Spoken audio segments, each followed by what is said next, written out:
The sun was falling low over the Arizona desert, turning the world to molten gold. The wind carried nothing but the whisper of sand and the creak of an old saddle as Elias Hart, a lone cowboy, rode his weary horse toward the horizon. He wasn't a hero, just a man chasing the next sunrise, leaving behind a past full of gunsmoke and regrets. But that day fate had other plans. Half a mile off the trail, something caught his eye. A small figure collapsed beside a dying mesquite bush. He slowed his horse, squinting through the glare. It was a girl, young, maybe 12, her dress torn, her feet bare, her face streaked with dust and blood. When he knelt beside her, she flinched like a wild animal, too weak to speak. She had the markings of the Apache, the people the settlers feared and the army hunted. Elias hesitated. The war between settlers and Apache had left the land soaked in blood, and harboring one could mean death. But when he saw the terror and pain in her eyes, he couldn't ride away. He lifted her gently, setting her on his horse.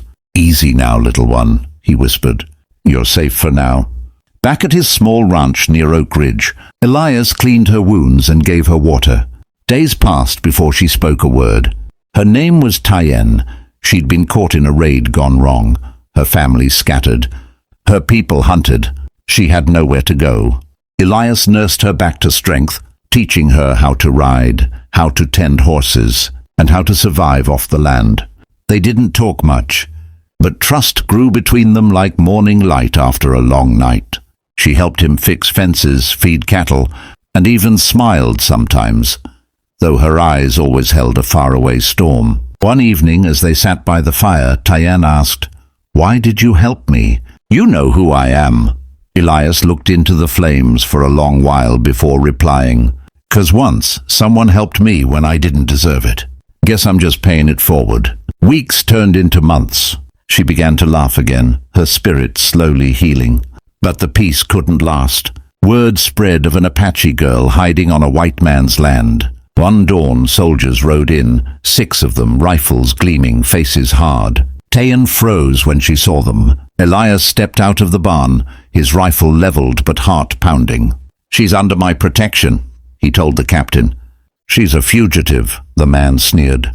"You harbor her, you hang beside her." Elias didn't lower his gun. "Then I guess you'll need a long rope." A tense silence hung heavy in the morning air, until Tyen stepped out and placed her small hand on Elias's arm. "No," she whispered. "If I stay, they'll kill you too." Tears filled her eyes as she looked at the man who had become her only family. Then she turned and ran toward the hills before anyone could stop her. The soldiers gave chase, but the desert swallowed her whole.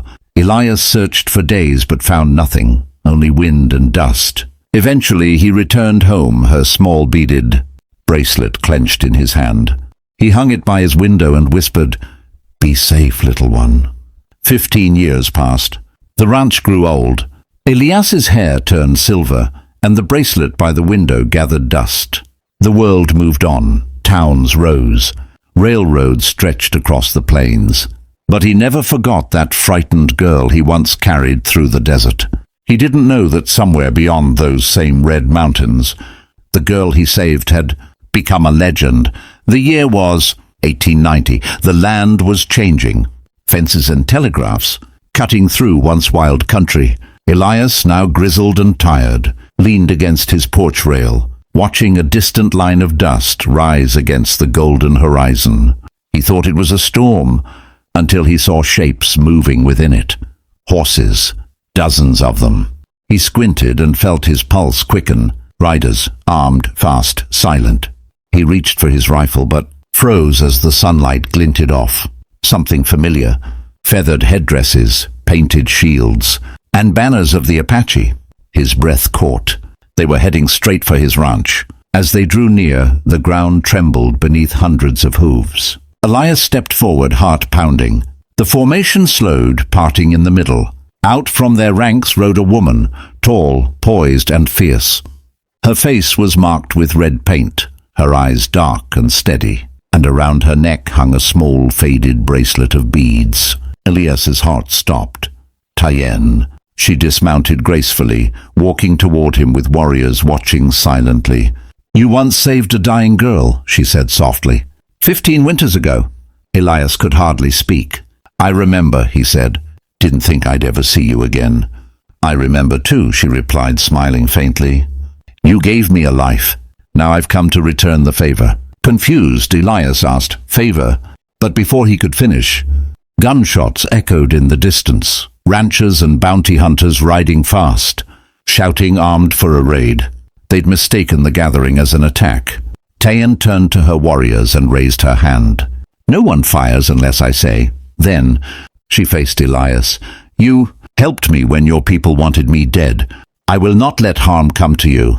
As the armed men rode closer, the Apache formed a living wall, shields up, horses stamping, spears glinting in the sun. Dust and tension filled the air. But Tian stepped forward, fearless, and spoke in both English and Apache, her voice carrying across the plain.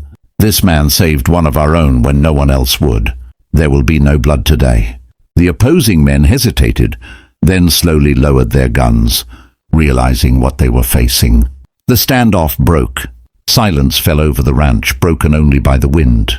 When it was over, Tayan turned back to Elias. You see, Cowboy, she said softly, no kindness is ever forgotten. It just rides a long road home. Elias smiled, eyes misty. You turned out just fine, little one. She nodded once. Thanks to you.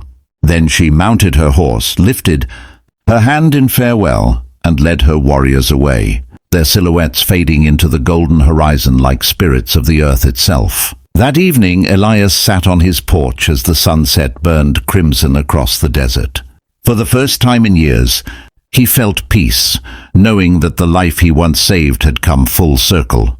He looked at the camera and said quietly, if you believe in kindness, in courage, and in doing right even when no one's watching, hit that subscribe button, partner, because out here in the West, stories like these still matter.